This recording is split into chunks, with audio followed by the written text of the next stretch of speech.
Bem-vindos ao Sucesso.pt. Esta semana vamos conhecer o grupo Carmo Wood, que é o líder de mercado no segmento da madeira tratada. Fatura 100 milhões de euros e as 10 empresas do grupo empregam mais de 400 pessoas. Com 4 fábricas em Portugal e 3 subsidiárias na Europa, o grupo celebra 45 anos. Ora, a partir de Oliveira de Frades, o CEO João Figueiredo revela que o futuro passa cada vez mais pelo setor da engenharia e da construção, numa entrevista conduzida por Rodrigo Leitão. João Figueiredo, muito obrigado por nos receberem aqui numa das fábricas da Carmo, em Oliveira de Frades. Estamos a falar de uma empresa que foi fundada há 45 anos. Não é? Como é que vai a Carmo em volume de negócios? Neste momento, o volume de negócios, nós continuamos na cifra dos 100 milhões de euros. Portanto, a Carmo é um conjunto de várias empresas em que no total do grupo dá essa cifra, sendo que há áreas que estão a correr a uma velocidade diferente em termos de crescimento, em detrimento de outras. A nossa expectativa é continuar a crescer a 2 dígitos e, portanto, a nossa grande ambição para os próximos anos é claramente passar a barreira dos 120, 130 milhões de euros. E em relação a essa divisão dentro do grupo Carmo Wood, o João é responsável pelo setor de engenharia e construção, certo? Ou seja, dentro deste grupo de empresas temos várias áreas de negócio. Neste momento represento a parte de engenharia e construção, mobiliário, madeiras serradas, portanto é talvez neste momento a área que esteja a crescer mais da empresa e do qual nós também temos fortes ambições. Mas que é também a área mais recente dentro da atividade do Grupo Carmo. Sim, nos 45 anos de história, quando o Jorge Carmo fundou, juntamente com o seu pai, a empresa e que logo aí liderou, com tenra idade, com, creio, 23 anos, portanto, ele começou numa área fundamental que era a parte agrícola, vitivinícola. E, portanto, desde muito cedo começou com uma veia de internacionalização, uma veia exportadora muito forte, do qual o mercado francês foi sempre o nosso mercado âncora, ainda hoje, do qual temos lá também uma presença física com um escritório, um barco flutuante no centro de Bordeaux, porque efetivamente é um mercado muito importante para nós em termos vitivinícolas. E desde aí, durante todos estes anos, foi uma das áreas que ele liderou e que mais desenvolveu. Há cerca de 22 anos atrás, ele importou em França, percebeu que havia um grande movimento de construção em madeira, que ainda não existia em Portugal, e portanto começou também a fazer obras em França viradas à engenharia e construção, que muito rapidamente importou para Portugal, sendo que em Portugal, quando nos estabelecemos há 22 anos a esta parte, fomos a empresa pioneira. E nessa altura era interessante, porquê? Porque nem era preciso ter uma área comercial a trabalhar para a empresa, porque basicamente éramos os únicos a fazer obras de engenharia e construção em madeira em Portugal. O que é que acontece? Há cerca de 10 anos começa a haver também a febre, chamamos-lhe assim, dos passadiços e, portanto, houve um grande desenvolvimento de passadiços em Portugal, dos quais nós desenvolvemos os principais, passadiços de Mondego, passadiço do Paiva, jornadas da juventude, enfim. Todos esses passadiços permitiram à empresa ganhar volume de negócio e, paralelamente com os passadiços, começámos a querer levar a engenharia para outros patamares. Muito porquê? Porque também percebíamos claramente que os passadiços iria ser um projeto e um nicho de mercado que não iria durar para sempre. E neste momento, a nova vida, chamamos-lhe assim, da empresa em termos de engenharia e construção, é estar a trabalhar nos projetos mais ambiciosos, com os promotores imobiliários, desde o mercado do luxo ao mercado habitacional, desde o mercado de residências para estudantes até pontes, até edifícios em altura. Portanto, o que é que acontece? Nós invertemos a empresa no sentido de olhar para projetos de dificuldade de engenharia elevada, porque neste momento temos a nossa capacidade instalada e temos a nossa equipa de engenharia capazes de dar resposta. Aqui no Grupo Carmo depois tem uma forma interessante de conceber precisamente esse modelo de investigação e desenvolvimento. Sem dúvida.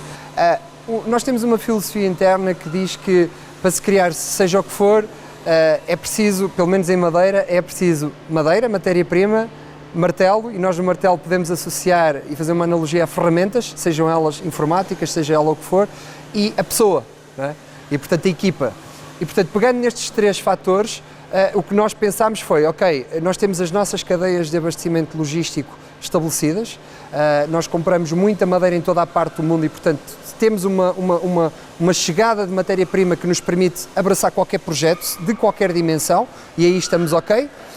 Temos equipa, porque a empresa trabalha num conceito de meritocracia e de tentar captar os melhores, portanto, desde sempre, uma filosofia muito de Jorge Carmo, que é nós temos que ter os melhores e para isso temos que pagar bem às pessoas e, portanto, nós fazemos isso de fio a pavio, de A a Z dentro da organização, portanto, temos equipa, mas olhamos para as ferramentas, então o que é que precisamos das ferramentas? Precisamos de dar máquinas à parte de chão de fábrica, máquinas capazes de poder realizar este tipo de trabalhos que vemos aqui e, paralelamente, temos que dar sistemas de informação, temos que dar formação às pessoas que essas ferramentas é que vão fazer a diferença, o conhecimento é que vai fazer a diferença.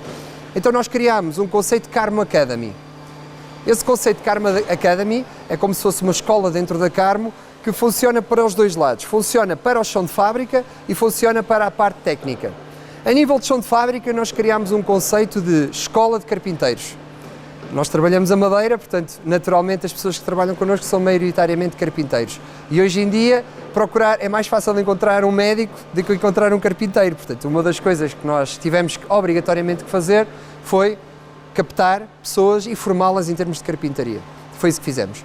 Nós criámos uma escola interna e em espaço de 10 anos nós criámos mais de 50 carpinteiros. Para termos uma ideia, neste momento o grupo como um todo são 450 pessoas, sendo que temos mais de 100 pessoas a trabalhar em carpintaria. Dentro dessa escola nós criámos um modelo de aprendizagem por mentor. O que é que isto significa? Se nós olharmos aqui aos colegas que temos aqui atrás, eles têm cores diferentes, portanto a cor de laranja significa que são carpinteiros de primeira, o cor azul significa que é o chefe de equipa.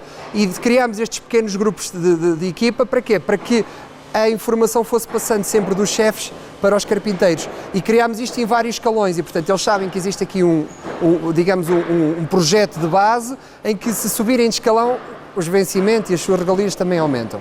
Isto no chão de fábrica. Depois, a nível técnico, o que é que nós pensámos? Fomos às universidades portuguesas e tentámos perceber como é que estava a questão da engenharia civil em Portugal. E, mais uma vez, é mais fácil encontrar uma outra profissão qualquer do que um engenheiro civil. E, portanto, o que nós percebemos é que, além de falta de engenheiros civis em Portugal, existia um grave problema que tinha a ver com a falta de formação específica em cálculo de engenharia e estruturas em madeira. Portanto, o que havia e que há é muito cálculo em betão e em aço, mas não em madeira.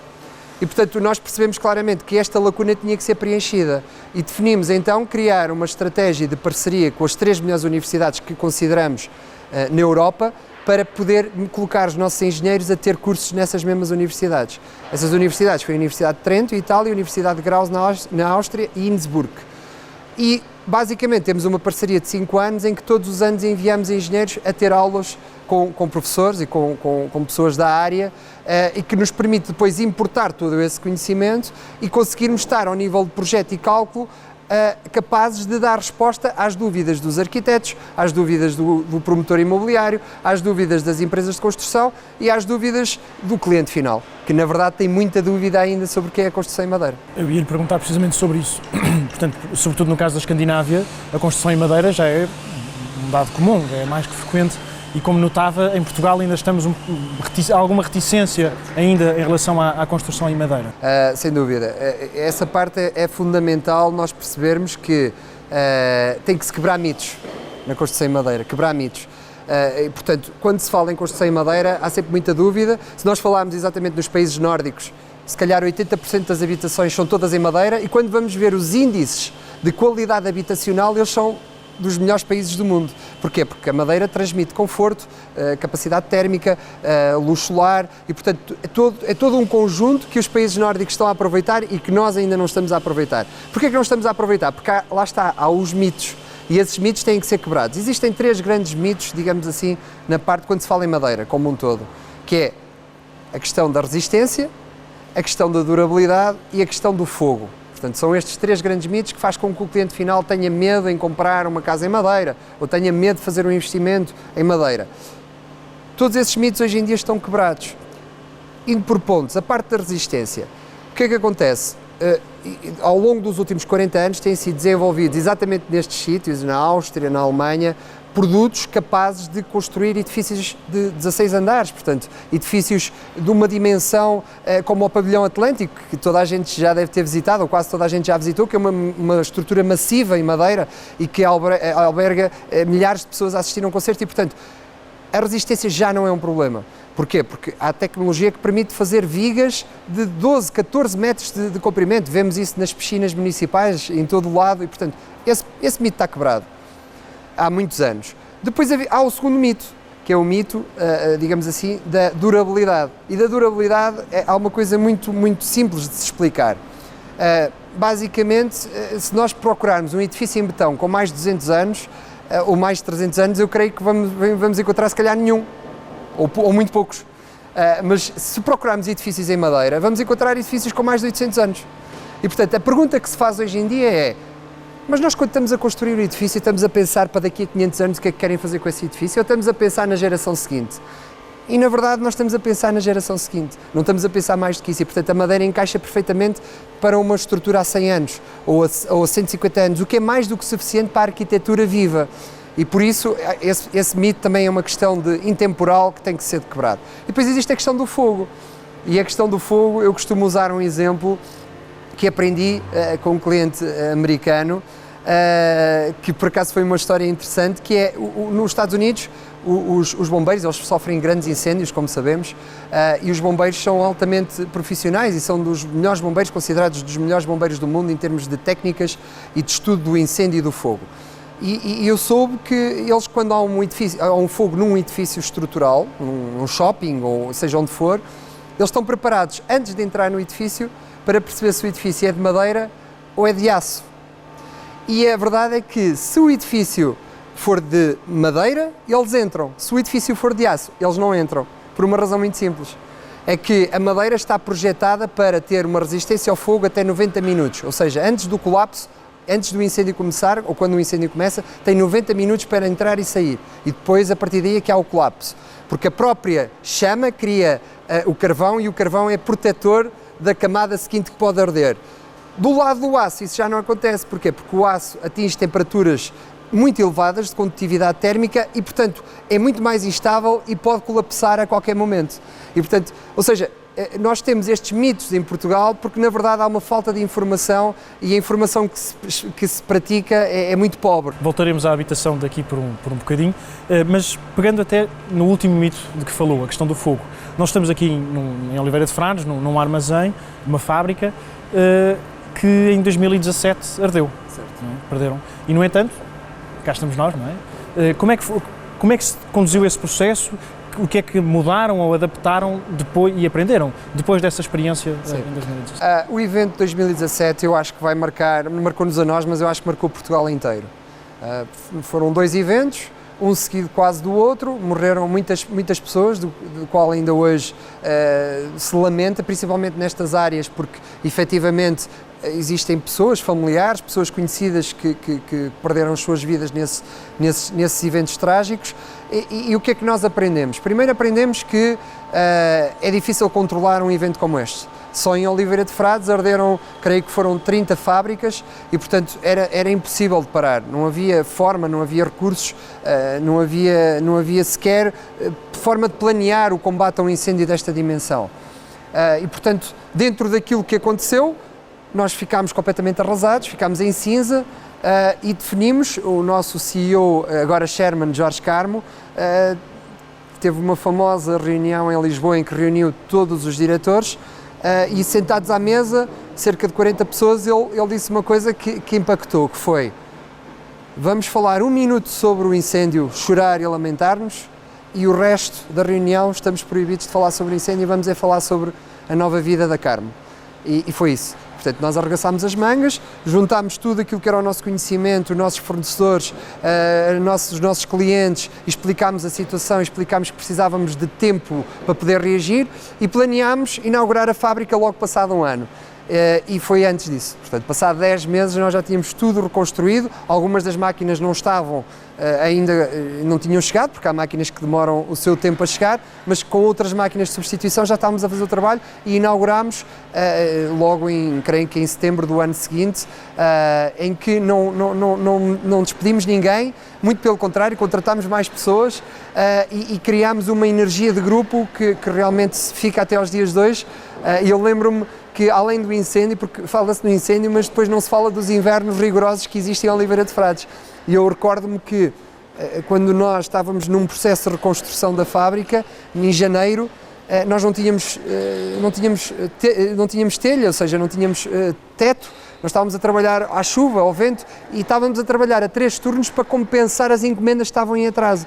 E havia pessoas a trabalhar a menos 2 graus, menos 3 graus, à chuva, e a saber que tinham ali um sentido de missão e um sentido de espírito, e muitas dessas pessoas já sentirmos claramente que estavam a ficar doentes ou que estavam a ficar fracas e que precisavam de descanso, mas houve aqui um espírito combativo que dificilmente vamos repetir e esperemos não repetir.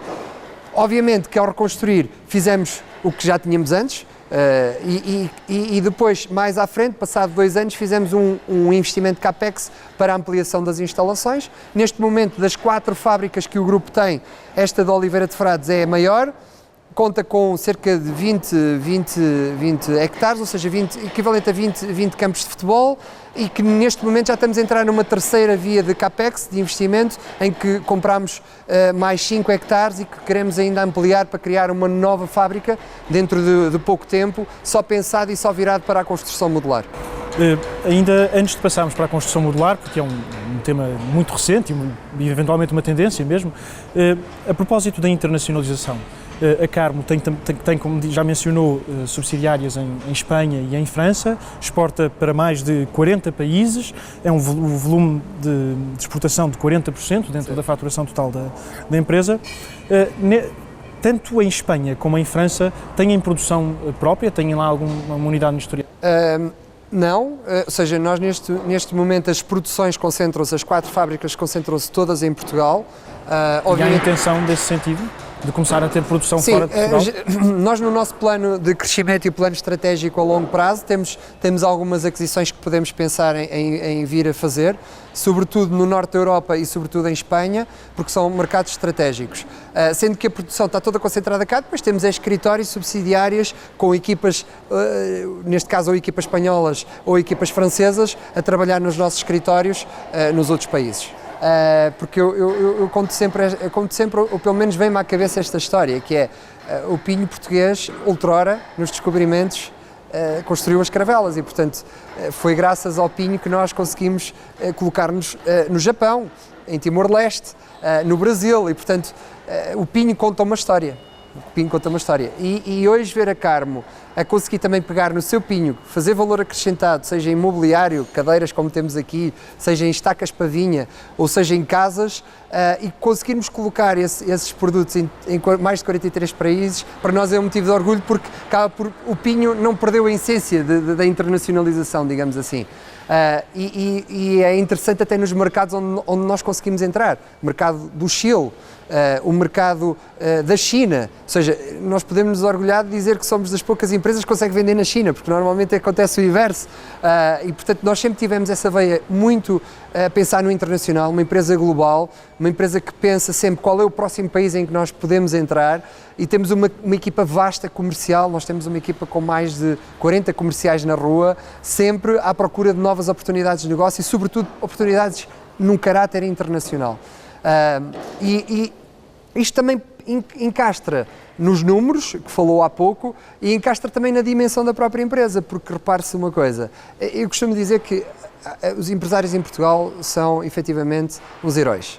São os heróis, porque com pouco fazem muito. Sem redes logísticas, numa periferia da Europa, sem matéria-prima muitas vezes, sem desenvolvimento tecnológico ou inovação nas universidades, conseguem competir e combater e ser uma referência na Europa ou no mundo.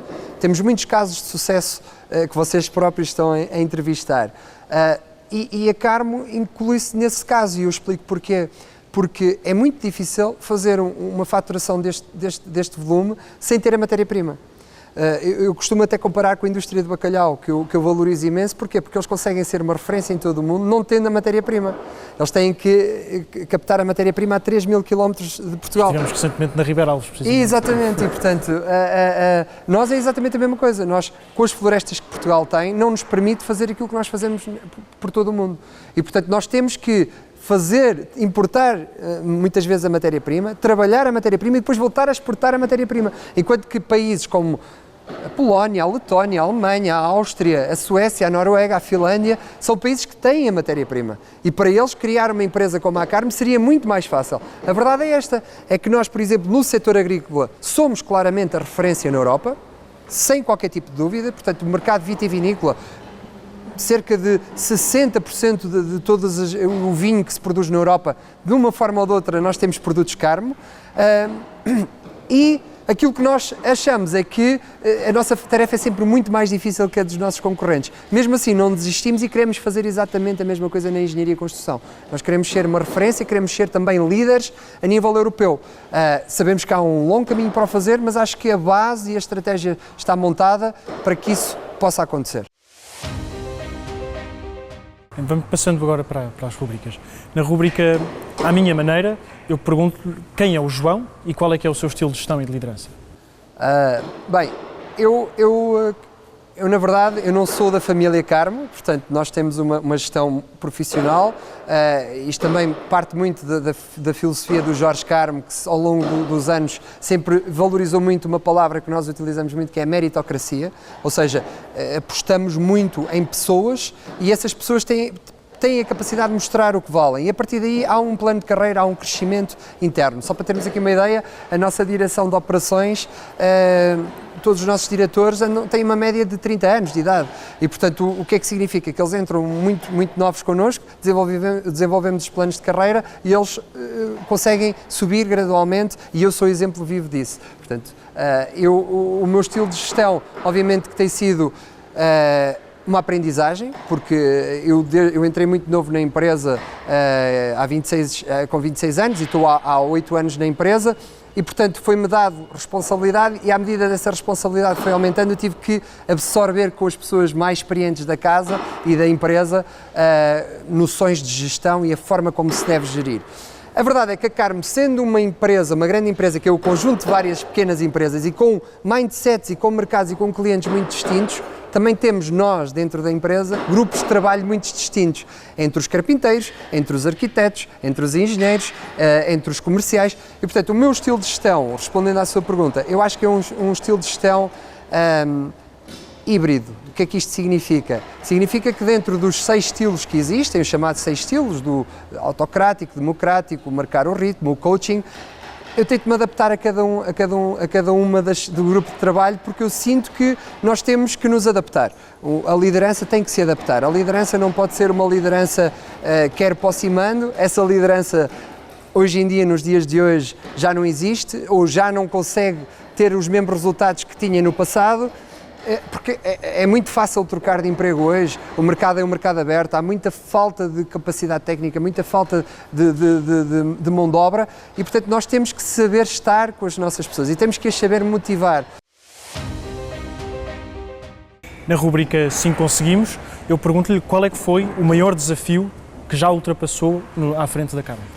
Sim, o maior desafio eu creio que foi claramente o incêndio.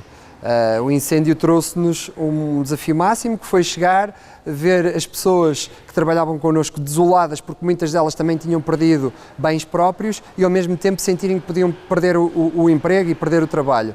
Nesse momento foi um momento claramente mais duro que passei em termos profissionais, mas com uma curva de aprendizagem fantástica, porque foi construir de raiz tudo aquilo que tínhamos, poder fazer melhor e poder motivar a equipa em função, lá está, de um objetivo maior, de construirmos um barco ou novamente o nosso barco. Houve uma grande reformulação dentro do modelo de organização? Sim. Ou mantiveram tudo como estava antes do Não, aproveitámos obviamente para poder fazer melhor. Houve mudanças, em termos de layout, algumas mudanças, em termos de disposição de edifícios, em termos de organização interna e em termos processuais, também aproveitámos para poder melhorar a nossa organização. Aliás, uma das coisas que nós temos apostado muito, também veio um pouco do incêndio, mas que já tínhamos essa ideia antes no nosso business plan, era a aposta em tecnologias de informação. Porquê? Porque nós, apesar de sermos de uma área tendencialmente tradicional, de que é a madeira, que é a floresta, nós desde muito cedo quisemos implementar Business Intelligence, apostar em tecnologias de informação, apostar em formas de poder calcular, de poder fazer processos logísticos de forma mais eficiente, porque nós temos uma filosofia que é quase todas as áreas dentro da empresa têm que ser medidas, porque só com a medição é que nós conseguimos melhorar, aumentar a eficiência. Tudo o que não consegue ser medido não consegue ser melhorado e, portanto, esse Business Intelligence ajuda-nos exatamente a isso, que é termos uma eficiência de processo e uma eficiência da organização, que sabemos exatamente quais são as áreas que estão sempre a precisar de melhoria e trabalhamos muito à base da melhoria contínua. E aproveitando o espírito da melhoria, na rúbrica Portugal 2043, eu pergunto-lhe qual é que é a sua visão para o país a 20 anos. Em 2043 celebram-se os 900 anos desde o Tratado de Zamora e, portanto, da nacionalidade. Essa é uma pergunta simples e complexa. Eu diria que é simples porque é fácil pensar há 40 anos, nós temos que acompanhar a Europa, podemos olhar para um dado simples, é pensar nos melhores países da Europa para se viver e dizer assim, nós queremos ser como eles. Portanto, é um caminho simples. Mas eu diria mais do que isso, eu diria que Portugal precisa de uma estratégia a longo prazo. Ou seja, um pacto entre os decisores que permitem que durante os próximos 20, 30, 40 anos há estratégias de base, macro, e independentemente das cores, independentemente dos gostos, essa estratégia de base mantém-se. Porquê? Porque isso vai dar frutos, e vai dar frutos no sentido de não dar se calhar para a nossa geração, mas pode dar para a dos nossos filhos e com certeza vai dar para a dos nossos netos. Eu dou um exemplo, que é um exemplo que eu conheço muito perto, que é na Suécia. Portanto, nós visitamos a Suécia com regularidade e o que é que acontece na Suécia? Por cada árvore que se corta é obrigatório plantar 4. E as florestas estão a aumentar. Porque estes países têm uma estratégia macro há 40 anos que permite que eles consigam investir a pensar no futuro. E eu acho que é exatamente isso que Portugal precisa. Precisa de pensar as suas redes logísticas a 40 anos, os seus portos marítimos a 40 anos, precisa de pensar a sua falta de mão de obra a 40 anos, o seu desenvolvimento tecnológico e científico a 40 anos, e se realmente houver um plano macro pensado há 40 anos e que não haja essas mudanças, com certeza absoluta que mais devagar ou mais depressa nós vamos chegar mais próximos daquilo que será o nosso objetivo, que é estar entre os melhores da Europa. João, muito obrigado. Obrigado. E é tudo. Já sabe que pode ver o Sucesso.pt, um projeto que criei em 2006, no site amanhã.pt, também na Euronews, aliás, fica disponível no canal YouTube em português. E pode também ouvir o podcast e, claro, ler a entrevista no jornal Portugal Amanhã. Conto consigo na próxima semana.